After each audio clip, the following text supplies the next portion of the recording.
Bonjour à tous et bienvenue dans les Infos d'Orient, l'hebdo sur l'actualité des chrétiens d'Orient.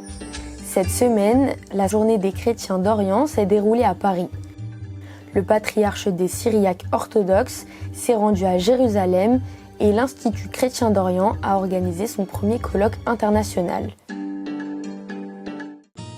La journée des chrétiens d'Orient s'est déroulée dimanche 14 mai.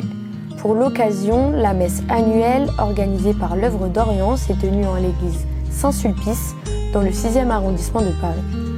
Présidée par Monseigneur Antoine Odo, évêque chaldéen d'Alep en Syrie, la messe a été célébrée selon le rite assyro-chaldéen et retransmise par KTO en direct. À l'issue de la cérémonie, Madame Hélène Carrère d'Ancos, secrétaire perpétuelle de l'Académie française, a remis le prix littéraire 2023 de l'œuvre d'Orient au livre Mariam, une sainte arabe pour le monde, écrit par Joachim Boufflet.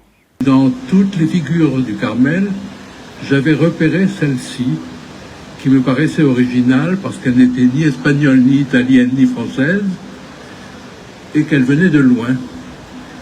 Et j'ai commencé à la connaître un peu comme ça. Et au fur et à mesure que je l'ai découverte, je me suis dit qu'il fallait la faire connaître plus que par ce qui existait sur elle. À l'époque, étaient de très bons livres, mais qui dataient un peu.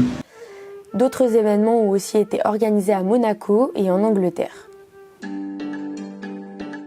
Mar Ignace Ephrem II, patriarche de l'église syriaque orthodoxe, était en visite à Jérusalem la semaine dernière. Une première pour un patriarche syriaque orthodoxe depuis 58 ans. Au cours de sa visite, il a pointé les difficultés inédites des chrétiens d'Orient pour vivre leur foi librement et se maintenir dans le pays. Il a rappelé les violences subies par les chrétiens d'Orient ces dernières années, évoquant la mémoire de Monseigneur Yohanna Ibrahim, évêque syriaque orthodoxe d'Alep, et Monseigneur Boulos Yazidi, évêque grec orthodoxe d'Alep, tous deux enlevés en Syrie en 2013 sans n'avoir jamais été retrouvés. Monseigneur Paula Shafik est le nouvel évêque copte catholique du diocèse d'Ismaïlia dans le nord-est de l'Égypte.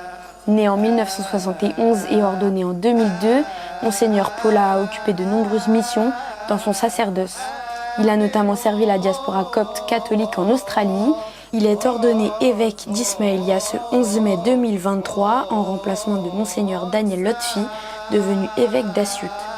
D'autre part, la communauté copte catholique déplore le décès de Monseigneur Kyrios William Saman, archevêque émérite d'Asyut, à l'âge de 77 ans.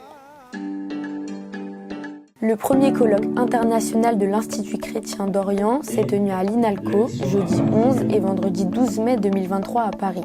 Au programme de cette rencontre, les chrétiens d'Orient en diaspora, dispersion, dilution, intégration, structuration.